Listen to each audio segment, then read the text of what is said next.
Bueno, muy buenas noches a todos. Gracias por seguirnos.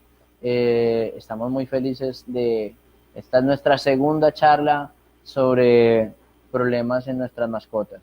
Es muy importante, resalto mucho que nosotros empezamos a comprender un poco más de la fisiología de nuestras mascotas, pero siempre hay que resaltar que el médico veterinario es la persona idónea para poder resolver estos casos. Obviamente debe todo veterinario que esté en el área de pequeños animales o mascotas debe sin duda capacitarse continuamente para poder ejercer este tipo de desafíos médicos, ya que esta es una enfermedad aguda que puede acarrear la muerte en nuestro paciente si no lo revisamos rápidamente.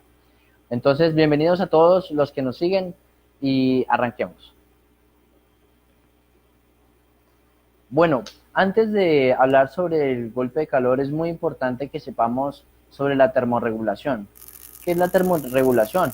Es la capacidad fisiológica que tiene el organismo para estar equilibrado. Es decir, nosotros somos organismos homeotermos, los mamíferos, que vamos a hablar únicamente de los mamíferos eh, y animales de sangre caliente.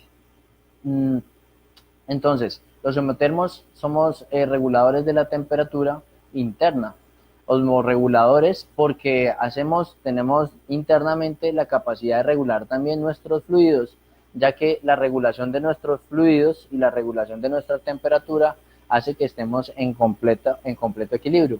Por ejemplo, vemos en la imagen que vemos aquí, vemos cómo se ve, digamos, con una cámara térmica el cuerpo humano.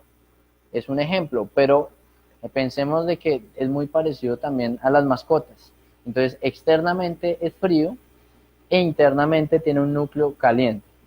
Entonces, digamos, la termorregulación es la capacidad de mantener ese equilibrio siempre.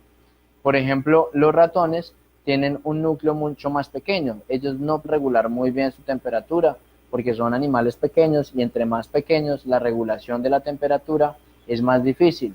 Por lo tanto, los ratones por eso tienen que vivir en cuevas y en sitios muy oscuros porque no tienen la capacidad de calentarse apropiadamente. Si ellos estuvieran fuera, digamos, se morirían fácilmente.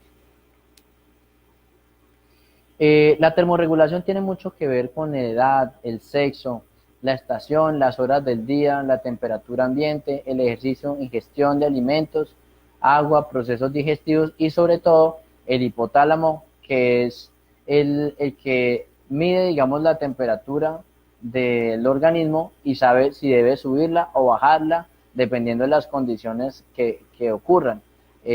Por ejemplo, si hace mucho calor en el día, el hipotálamo funciona como un termostato. Entonces el hipotálamo inmediatamente identifica la temperatura y regula todos los procesos fisiológicos para que podamos tener una temperatura óptima siempre.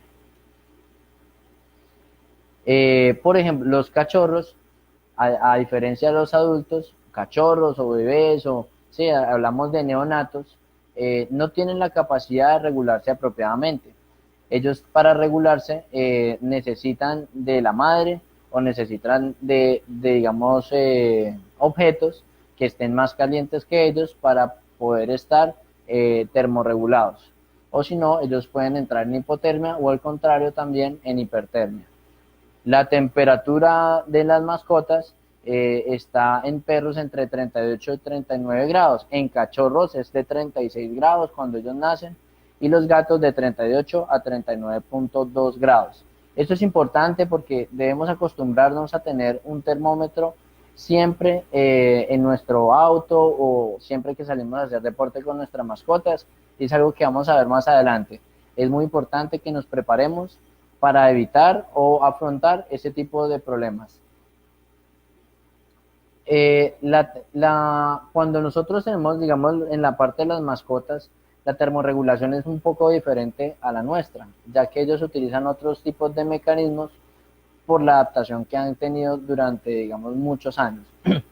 Es importante resaltar que somos, digamos, los animales tienen tal capacidad de regulación que no importa si la temperatura ambiente aumenta o baja mucho, internamente siempre vamos a tener la misma temperatura. Por ejemplo, si tenemos una temperatura muy alta, como vemos acá en el centro, el cuerpo empezará a liberar calor. Una forma de liberación de calor puede ser simplemente evitar la comida, ya que la comida genera calor. Entonces nosotros, los organismos homeotermos, como los perros y los gatos, tienen la capacidad de crear su propio calor a partir de algunos procesos fisiológicos como la alimentación. Pero bueno, contemos una historia. Es muy importante que lo veamos desde este punto de vista para que entendamos lo que pasa en el momento de llegar a un problema de estos. Eh, por ejemplo, está el domingo en la mañana, nos levantamos con muchísima pereza, queremos hacer ejercicio, pero como que nos da mucha pereza. Queremos salir, visitar a esa persona que de pronto nos gusta ver, eh, pero recordamos que tenemos que comer un desayuno muy liviano. Después de eso nos acordamos que tenemos que hacer aseo y el tiempo va pasando, además porque también tenemos que revisar nuestro jardín para, pues para ponerlo bonito. Y sin embargo, de las 7 de la mañana que nos levantamos, va pasando las horas y ya nos fue, digamos, la tarde. Y sin saberlo, hemos llegado al mediodía o 11:30, mediodía, en donde los rayos del sol son más perpendiculares. Volteamos a mirar, vemos a nuestro gato y él se siente súper fresco. ¿Por qué? Porque resulta que los gatos tienen una capacidad de termorregularse superior a muchos organismos, incluyendo el nuestro. Por ejemplo, aquí tenemos una cámara térmica que graba, digamos, a un gato en donde vemos al gatico, lo vemos azul. El azul significa que está frío y la parte que está roja, amarilla, verde es más caliente. Según esta cámara térmica podemos demostrar que los gatos se pueden regular mejor. ¿Por qué? Porque ellos, ustedes han visto, por ejemplo, el baño del gato, que él se lame y se lame y se lame. Bueno, pues es una manera de refrescar su pelaje, ya que con esa, digamos, al momento de colocar la saliva en sus patas o en su pelaje, lo que hace es humedecer con un tipo de saliva más espesa y eso hace que con el viento, así haya poco viento, se genere una baja temperatura. Además, en el pelaje aparece, digamos, una pequeña capa en el pelaje de aire que hace que también sea, que lo separe del ambiente. En su mayoría el ambiente, digamos, se está a calentar siempre muy fresco. Por eso difícilmente vamos a ver a un gato jadeando. Eso es poco frecuente. En el momento que vemos a un gato jadeando significa que está descompensado y es un momento de estrés que debemos tener mucho cuidado en ellos. Pero bueno, obviamente no podemos salir con el gato no le gusta, él quiere dormir y listo. Él siempre va a estar muy fresco, no se va a interesar sino en estar quieto, porque entre más quieto, los músculos generan menos temperatura, es decir, es un ser que está diseñado para ser supremamente efectivo en toda su parte fisiológica relacionado con la termorregulación. ¿Y entonces con quién salimos? Pues claro, tenemos a nuestro mejor amigo, el peludito, que él siempre nos acompaña. Él en este momento, un domingo, seguramente está echado al lado de nosotros y pues lo vamos a invitar. Entonces lo vamos a invitar. Hay una pregunta que veo y que es interesante y la voy a leer de una vez porque tiene que ver con el tema. Dice, o sea que los gatos no tienden a darles golpes de calor. No, en realidad sí les da golpes de calor. Lo que pasa es que son unos organismos homeotermos que equilibran de mejor manera los diferentes grados de temperatura. Es decir, a pesar de que no es común, se puede presentar si de pronto lo dejan encerrado en un carro o, por ejemplo, en situaciones de estrés, el paciente genera por su metabolismo acelerado mucho calor corporal, entonces sí se puede presentar, pero es menos propenso a ese tipo de problemas.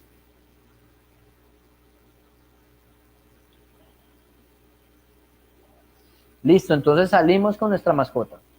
Entonces tenemos a nuestra mascota y ella salimos a correr, estamos corriendo, pero jamás nos damos cuenta de lo grave que es salir con ellos a mediodía a las 11 de la mañana. A veces no nos damos cuenta y no caemos en cuenta de que a este momento los rayos del sol están perpendiculares a la Tierra. Por lo tanto, es el momento en que mayor temperatura ejerce sobre la superficie.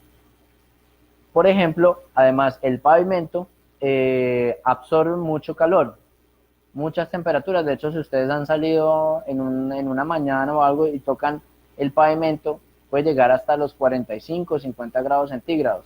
Y sin embargo, como tenemos zapatos, nunca lo vamos a sentir, pues obviamente es un aislante térmico. Sin embargo, nuestros peludos no tienen esa capacidad, no tienen, solamente tienen unas almohadillas con pocos milímetros de espesor. Por lo tanto, ellos van a absorber totalmente, digamos, la temperatura que se ejerce a esta hora por el pavimento. Entonces, es realmente maltrato sacarlos a correr, porque ellos no están diseñados, su anatomía no está diseñada para el pavimento en la ciclorruta realmente, sino que están diseñados para caminar o correr en superficies que no absorban tanta temperatura como los pastos o los prados. Entonces es bien importante resaltar que a pesar de que nos gusta salir con nuestro amigo, hay que evitar sacarlos a mediodía.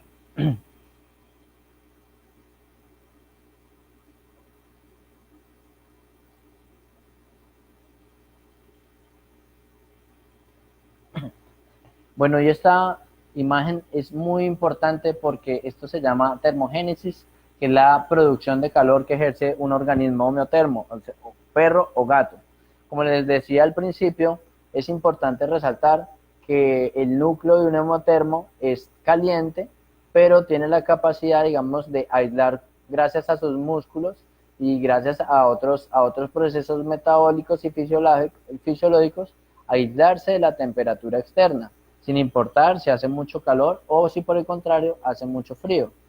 Cuando hace mucho calor en exceso, eh, inmediatamente empieza, digamos, a desbalancearse ese equilibrio del núcleo caliente y entonces se va expandiendo.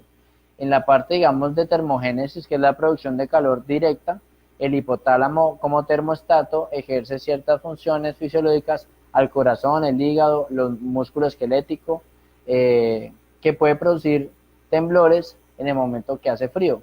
Pero entonces lo que debemos recordar con esto es que esta termogénesis y todas estas propiedades fisiológicas generan recursos, o sea, gastan recursos del organismo. Empiezan a consumir ATP, que es, digamos, la energía fisiológica que tenemos, y obviamente el ATP para ejercer, digamos, esta energía se tiene que consumir oxígeno, es decir, que en el momento que el paciente necesite controlarse o equilibrarse, va a gastar mucha más energía para hacerlo. Y como todo, digamos, como todo gasto, va a llegar un momento en que se va a acabar ese combustible. Y la forma indirecta de generar termogénesis o producción de calor es mediante el medio ambiente, el color de la piel, como por ejemplo los osos polares, que si bien su pelaje es blanco, tienen una capa de piel negra y gracias a sus glándulas apocrinas pueden absorber la energía o el calor que hay en el medio. Por eso ellos, de hecho, sienten mucho calor en el Polo Norte. Es increíble. Eh, También es importante como producción de calor indirecta la radiación por sólidos, como por ejemplo la sensación que ejerce una piedra cuando se calienta o el pavimento que se calienta bastante. Entonces, esa energía que llega de ese tipo de partículas o de objetos es lo que se llama producción de calor indirecta a nuestros organismos. Esto también puede provocar sobreexposición, como habíamos dicho anteriormente, en el pavimento cuando se pone muy caliente. Bueno, pérdida de calor o termólisis. La termólisis insensible son aquellas, digamos, propiedades que no genera el mismo organismo, sino que, pues, digamos que son cosas externas, como por ejemplo la radiación, que es la propiedad en donde, digamos, de una parte más caliente, absorbe, digamos, la parte que es más fría. Es decir, si una pérdida de calor se puede ejercer en un ambiente con un aire acondicionado, entonces si hay un aire acondicionado con grados de temperatura menor a la temperatura del cuerpo, entonces ese tipo de radiación hace que perdamos calor, y de hecho en las mascotas es la forma más eficiente de pérdida de calor, hasta el 60%, por lo que es muy importante resaltar que siempre que hace mucho calor, nosotros nos sentimos muy cómodos con un ventilador o un aire acondicionado, y las mascotas también. Las mascotas utilizan este mecanismo para perder calor con mayor eficiencia. Pero cuando el calor, digamos, la temperatura externa es la misma de nuestra mascota, es decir, por ejemplo, si nuestra mascota es de 38 grados y externamente nuestro ambiente es de 38 grados, esto se anula, o sea, se anulan las dos cargas. Y asimismo, si hace muchísimo más calor externamente y el cuerpo está más frío, entonces el cuerpo absorbe esa temperatura. La parte, digamos, de conducción ocurre con objetos en sí, como piedras, asfalto, como por ejemplo una mesa fría. Entonces la conducción es otra manera de perder calor de los animales. Ustedes no sé si han notado que las mascotas o los perros se abren de paticas en la parte, digamos, del piso, y esto lo hacen para perder mayor calor. La conducción nos ayuda a perder hasta un 30%, es un poco menos eficiente que la radiación, pero aún así es bien importante resaltarlo, que las superficies frías hacen que las mascotas pierdan más calor. La convección no es tan efectiva. Nosotros pensaríamos que es mejor rociarle agua o aire, pero realmente es un 12%, que si bien no parece un número grande, es importante resaltarlo, que también es importante un ventilador o una película de agua que pueda también disminuir la temperatura. Además, recordemos que esto ayuda a que digamos, el aire que circunda al paciente se ponga, digamos, se enfríe más rápido, y entonces al enfriarse el aire que está alrededor ocurre la pérdida de calor por radiación.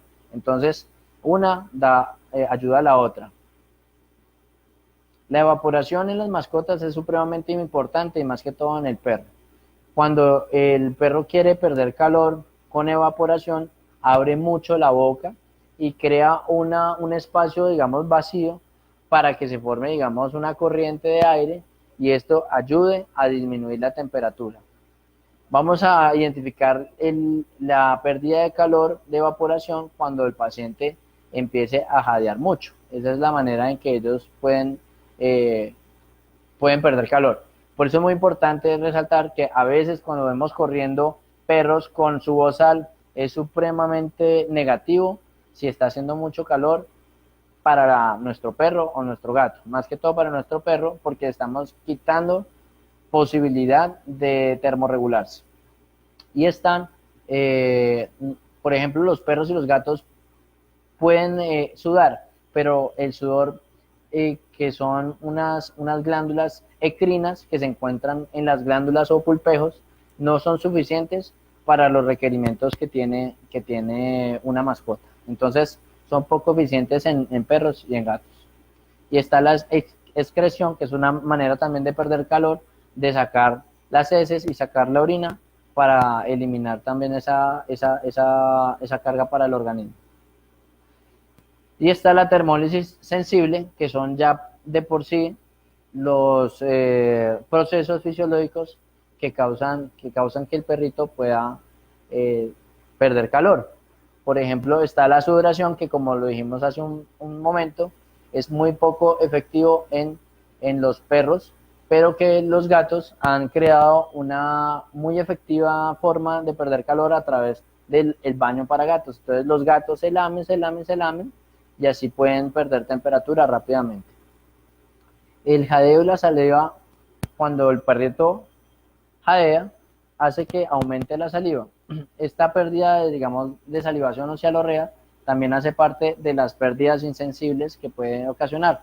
Además, es muy importante resaltar que en el momento que ellos están jadeando, hay una vasodilatación de los vasos sanguíneos más periféricos que se encuentran también en la boca y de hecho también en las orejas. Entonces, ¿para qué se hace una vasodilatación? Para que haya mayor cantidad de sangre que pase por esos vasos sanguíneos y con, digamos, por convicción, que digamos el aire más frío puedan refrescarse más rápidamente.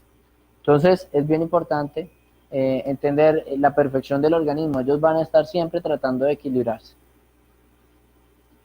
Nosotros, por su lado, como ustedes saben, pues nosotros tenemos las glándulas ecrinas, que son las glándulas que se encargan de formar el sudor. Pero los perros y los gatos solamente tienen unas pocas glándulas que no son suficientes para regularse. Sin embargo, es importante también que ustedes sepan, cuando salen a hacer deporte, que su cuerpo también está regulándose, pero que entiendan que los perros y los gatos, de hecho, no regulan tan eficientemente su temperatura como nosotros, porque el sudor es una manera más eficiente de regular temperatura. Por eso es poco frecuente una urgencia médica con un golpe de calor en personas, aunque sí se presenta. Aquí podemos ver también una imagen térmica de lo que les decía. Vamos a hacer una comparación con el gato rápidamente acá. Vamos a ir para atrás y vamos a verlo. Eso, aquí vamos, llegamos. Entonces, miren y grabémonos bien cómo se ve el gato. Se ve completamente azul. Es increíble cómo logra regular la temperatura cuando está haciendo mucho calor. Y en comparación, los perros vemos toda una gama de colores. Entonces, lo que podemos observar es que la parte por donde absorben más calor son las patas y el abdomen y también la parte frontal de la cabeza.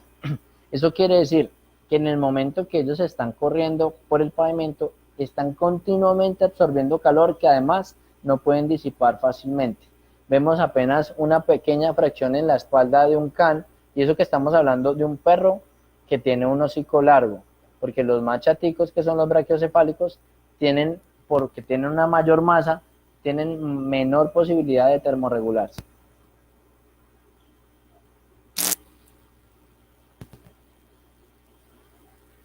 Acá tenemos, por ejemplo, entonces, cuando hace mucho calor, nuestro paciente, nuestros perros van a aumentar todas las series de efectos fisiológicos que hemos visto y van a aumentarlo cada vez más para poder disipar apropiadamente el calor.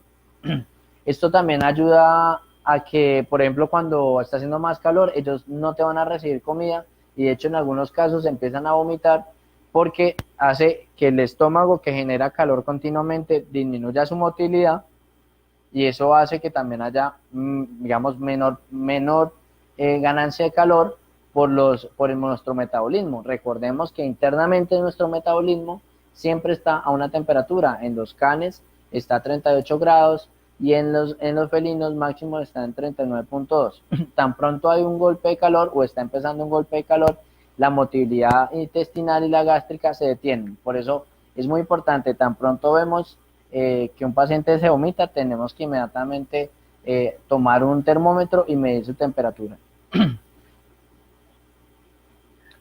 Como les decía, los perritos no regulan, entonces acá vemos cómo se suben para evitar el calor. Se sube a superficies diferentes. Bueno. Entonces vamos al tema central de nuestra charla, que es hablar sobre el golpe de calor y sobre el síndrome hiperpiréxico, que es básicamente el exceso de ejercicio.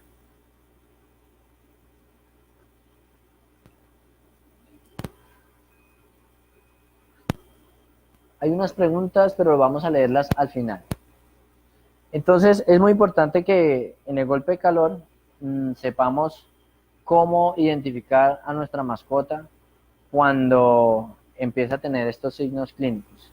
Entonces empieza a haber letargia, cialorrea, que es básicamente el aumento de salivación o excesiva salivación, el aumento del ritmo cardíaco y respiratorio, la movilidad reducida, ellos se van a echar y no se van a mover más, empiezan a haber mareos y vómitos.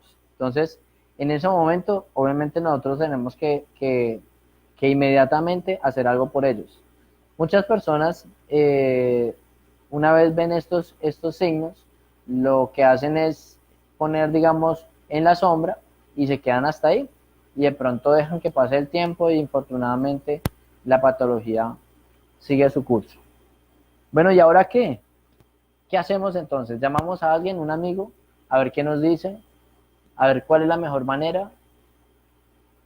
Le echamos la bendición a nuestra mascota, empezamos a rezar, o vemos a nuestra mascota que está sufriendo y hacemos algo. Es muy importante que sepamos y entendamos que todos podemos ayudar en un inicio, pero que siempre debemos llevarlos a una clínica veterinaria que pueda continuar con el proceso de salvación para nuestra mascota. Yo siempre digo que de hacer algo a no hacer nada, es mejor siempre hacer algo. Muchas veces simplemente entramos, digamos, nos asustamos y no razonamos bien las ayudas que podemos hacer a nuestras mascotas.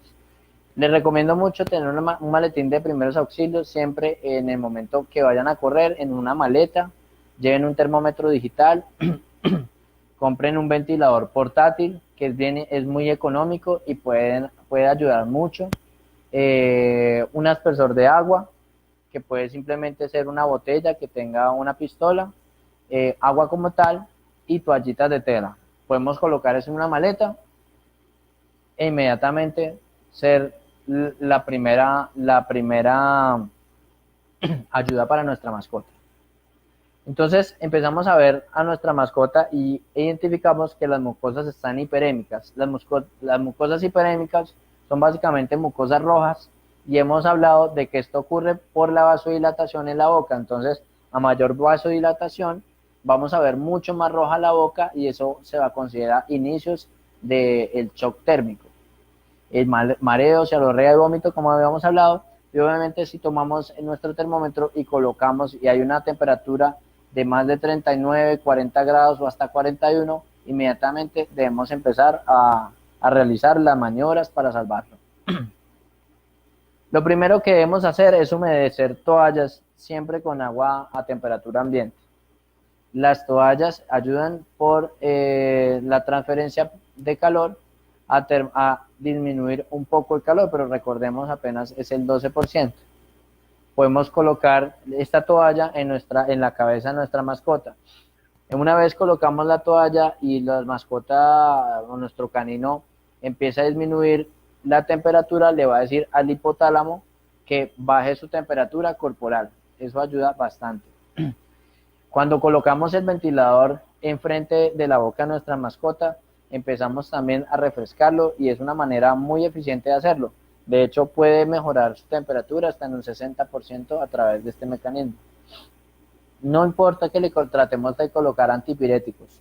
Los antipiréticos no funcionan en shock térmico, básicamente porque la fiebre no es una fiebre, sino es una hipertermia. La diferencia es que la fiebre es un aumento de temperatura fisiológica a causa de, digamos, enfermedades infecciosas, bacterianas o víricas, y no tiene que ver con la parte, digamos, de un shock térmico, por lo tanto, no nos va a servir. Lo más importante es tener un termómetro a la mano para ir monitoreando la temperatura del paciente, porque a veces pasa que es tan eficiente el trabajo que estás haciendo que ya el paciente no está hipertérmico, sino hipotérmico. Y en estas urgencias, cuando se cambia de temperaturas muy rápidamente, puede también existir el shock. Entonces, por lo tanto, hay que estar muy pendiente de su temperatura. Es súper importante que si estamos, digamos, cerca de nuestra casa y tenemos la posibilidad de tener un aire acondicionado, lo encendamos y coloquemos el aire lo más frío posible. Esta es una manera muy, muy eficiente para el intercambio de temperatura. Recordemos que si la temperatura ambiente es mucho más fría que la corporal, el cuerpo empezará a absorber eficientemente esa temperatura. Y si vamos a utilizar hielo, jamás debemos utilizar nada como el hielo o agua demasiado fría. En el momento que nosotros coloquemos agua helada o agua demasiado fría en el paciente, vamos a hacer que se haya una vasoconstricción periférica, es decir, Los vasos sanguíneos que están vasodilatados externamente para, digamos, enfriar el organismo, se van a cerrar y eso va a hacer que la temperatura del núcleo aumente hasta el nivel de provocar, digamos, la desnaturalización de las proteínas. Por lo tanto, no va a servir y lo que vamos a hacer es, infelizmente, a aumentar el deterioro de nuestra mascota. Bueno, entonces recordemos, una vez está el paciente, empezamos a hacer nuestro protocolo de emergencia, si vamos inmediatamente, llevémoslo a una veterinaria de urgencia. Lo más importante siempre es disipar el calor. Prendamos nuestro aire acondicionado al máximo. Recordemos, por radiación hay un cambio de energía del 60%. La radiación es la temperatura externa más fría a la del organismo, por lo tanto va a haber una absorción del mismo. La conducción es que coloquemos donde esté nuestro paciente una toalla más fría o alguna superficie a una temperatura más baja, y esto lo que va a hacer es que haya una pérdida de calor de un 30%. Está la convección, la evaporación y la excreción. La convección es cuando mojamos un poco nuestro paciente, pero pues realmente no es una pérdida de calor tan notable, pero todo esto sirve. Si sumamos el 60, 30 y el 12%, nos da una mayor probabilidad de disminuir la temperatura de nuestra mascota. Y recordemos, esto se considera una emergencia vital. No podemos llevar a nuestra mascota a la casa y quedarnos tranquilos si vemos que él está presentando signos de golpe de calor. Debemos llevarlo inmediatamente. En este caso es un paciente que estuvo en un vehículo, se calentó mucho y empezó con el shock térmico. Estaba a 43 grados este paciente y fue difícil sacarlo adelante. Tuvimos que colocar oxigenoterapia. Es decir, lo que quiero decir es que a pesar de que podamos ayudar a nuestra mascota, debemos recurrir a ayuda profesional para que ellos puedan continuar con el proceso, digamos, de disipación de calor a través de mecanismos mucho más avanzados y vitales para el organismo, ya que pues va a haber una descompensación de electrolitos y nosotros debemos suplir a través de líquidos ese tipo de descompensaciones. Y bueno, obviamente este paciente, a pesar de que estuvo muy malo, se pudo salvar, pero duramos casi un día en salvarlo, pero gracias a Dios pudo salir adelante y está en su casa. Y bueno, recuerde que somos Pets Life, estamos ubicados en la ciudad de Cali. Nosotros somos una empresa que este año vamos a cumplir 10 años. Están nuestros números de contacto, si ustedes desean, con mucho gusto nos pueden escribir para sus inquietudes y dudas. Nosotros tenemos todos los servicios médicos que ustedes requieran. Tenemos una pregunta y dice lo siguiente: si el animal sufrió un golpe de calor, ¿es posible bañarlo en agua fría o le hará daño? Entonces es una pregunta muy importante porque habíamos hablado de que si tú colocas agua muy fría a nuestra mascota, va a ocasionar una vasoconstricción periférica y esto va a hacer que haya un mayor aumento de calor metabólico y una posible desnaturalización de las moléculas, haciendo que pues, infortunadamente el desenlace sea peor. Dice la pregunta: hace poco, ¿qué tan efectivo es el hielo vía rectal? Realmente no encontré estudios que hablaran sobre hielo, pero como comenté ahorita, no es muy eficiente porque la temperatura corporal está por 40 grados aproximadamente. Si colocas hielo en una zona específica, vimos que la convicción, digamos, el tacto directo a algo supremamente frío va a ser solamente una pérdida de temperatura del 12% y además va a ser muy localizada. Entonces no es tan eficiente como por ejemplo aire frío u otros tipos de mecanismos de regulación. Y bueno, los invito nuevamente a que nos visiten en la ciudad de Cali a Pets Life, clínica veterinaria. Lo que ustedes deseen, con muchísimo gusto. Tenemos varios servicios y les agradezco muchísimo habernos acompañado. Si tienen alguna otra pregunta, no duden en comentarnos y estaremos contestando en el menor tiempo posible. Agradecemos mucho por habernos acompañado el día de hoy.